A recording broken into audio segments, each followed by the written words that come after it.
Welcome to the exciting universe of music theory. Are you ready to learn? Then let's begin. Today we will talk about scale 767, Raptygic, which sounds like this.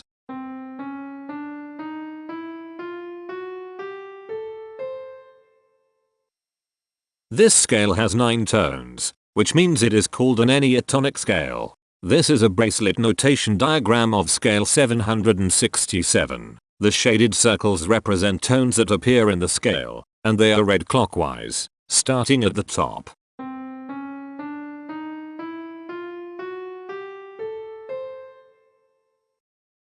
The pitch class set for this scale is 0, 1, 2, 3, 4, 5, 6, 7, 9. The fourth class is 9, 2. This set is prime.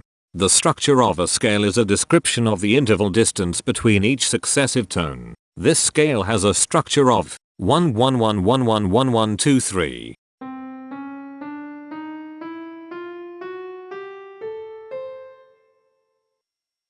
The binary representation of this scale is determined by mapping tones of the scale to binary digits.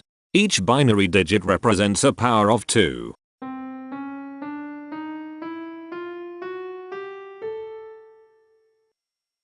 To get the scale number, we add the powers of 2 together.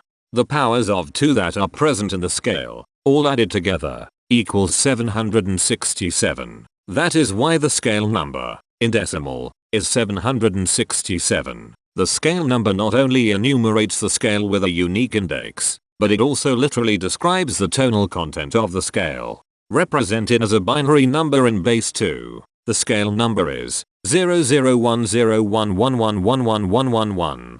Here are the common triads present in this scale. The diagram in the center is a graph of parsimonious voice leading between triads. There are 4 major triads. There are 4 minor triads. There is 1 augmented triad. There are 5 diminished triads. Here is a Hamiltonian path of parsimonious voice leading that uses all the triads.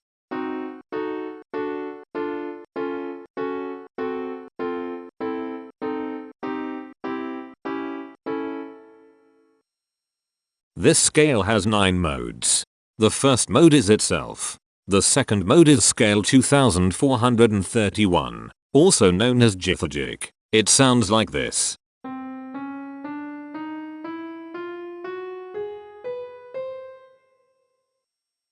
The third mode is scale 3263, also known as Raptygic. It sounds like this.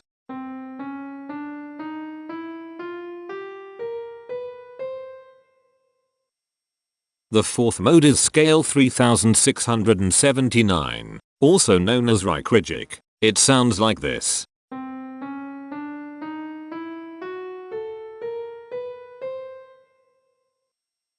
The fifth mode is scale 3887, also known as Raptygic. It sounds like this.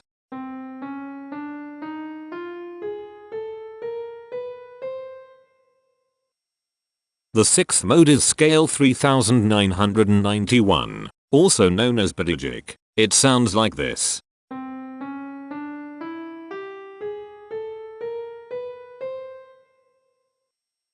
The seventh mode is scale 4043, also known as Raptygic. It sounds like this.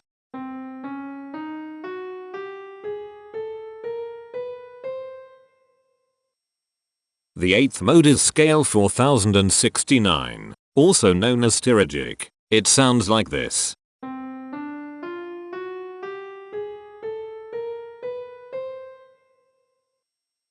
The ninth and last mode is scale 2041, also known as Raptygic. It sounds like this.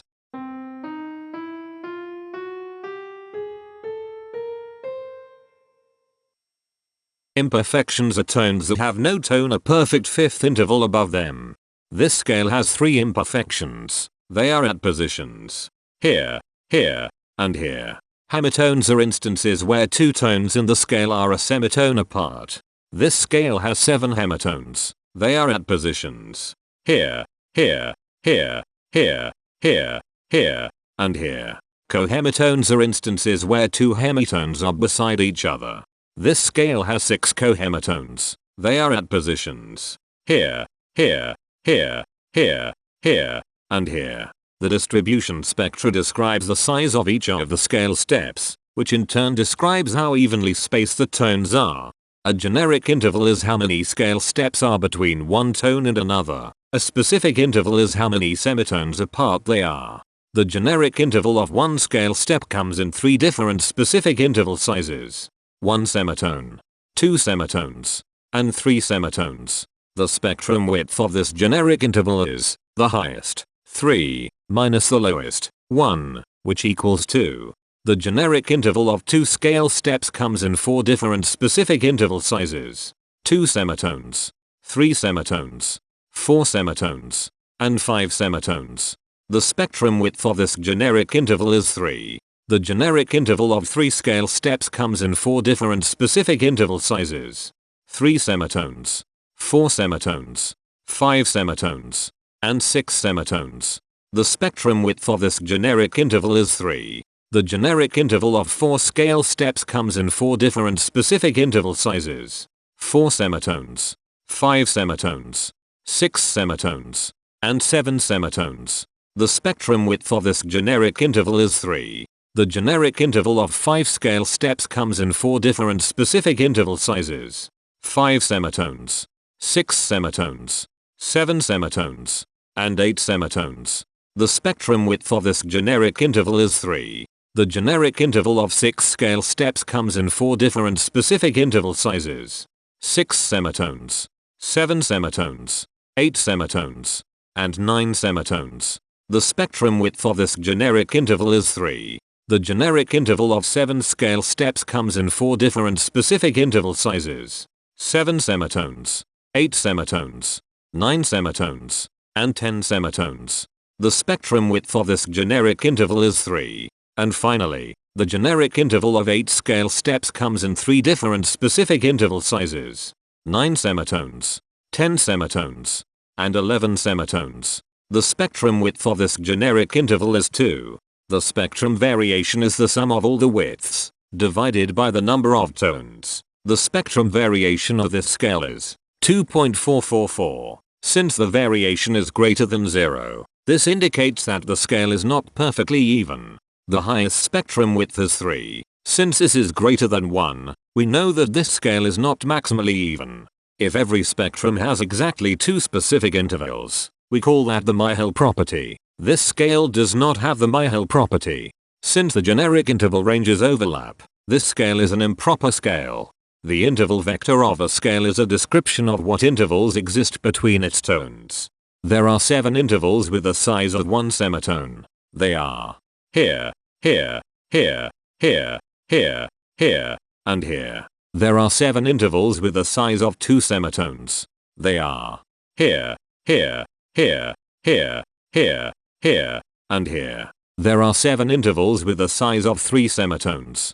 They are here, here, here, here, here, here, and here. There are 6 intervals with the size of 4 semitones. They are here, here, here, here, here, and here. There are 6 intervals with the size of 5 semitones. They are here, here, here, here, here, and here. There are 3 intervals with the size of 6 semitones. They are here, here, and here. Each interval does not appear in this scale a unique number of times, so this is not a deep scale. Heteromorphisms are comparisons between every interval in a set. They can be classified as contradictions, ambiguities, and differences. A contradiction exists when a small generic interval has a bigger specific size than a larger generic interval. For example, if a generic third interval has a larger size in semitones than a generic fourth interval, that is a contradiction. The number of contradictions in this scale is 97. An ambiguity exists when 2 intervals have the same specific size, but they have different generic intervals. For example, If a generic fourth and a generic third interval are the same size in semitones, that is an ambiguity. The number of ambiguities in this scale is 89. A difference exists when two intervals have the same generic size, but different specific sizes. For example, a major third and a minor third both have the same generic size, but they have different sizes when measured in semitones. The number of differences in this scale is 176. The coherence quotient measures the proportion of ambiguities and contradictions among a set's intervals. A scale with a higher coherence quotient is a good candidate for musical usefulness. The coherence quotient is 0.597. The sameness quotient measures the proportion of heteromorphic differences among a set's intervals. A scale with a higher sameness has fewer differences, so it is also a good candidate for musical usefulness. The sameness quotient is 0.389. This scale has no reflective symmetry. This scale has a different pattern of intervals ascending and descending, so it is not palindromic. This scale has no ridge tones. The balance of a scale depends whether the tones are spaced equally enough for the center of gravity to be in the center of the scale.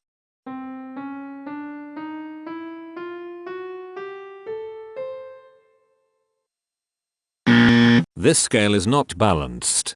The inverse of a scale is a mirror image. It is what you get when the sequence of intervals is reversed. The inverse of this scale is scale 4073, also known as Raptygic. This scale is chiral. It cannot transform into its inverse by rotational transformation. This scale has no rotational symmetry.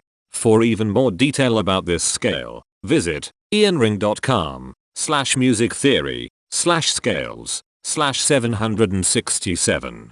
If you found this video informative, please consider supporting this channel by becoming a patron. Of course, not everyone has the means to support a project like this one financially, and that's okay. But if you are able to spare just $1 a month, your help is deeply appreciated. It will not only allow others to continue enjoying this series for free, but will also go toward improving the quality and quantity of music theory resources we can provide. Go to patreon.com/musictheory and join others like yourselves who totally geek out on all this nerdy stuff. Thank you to these Patreon patrons.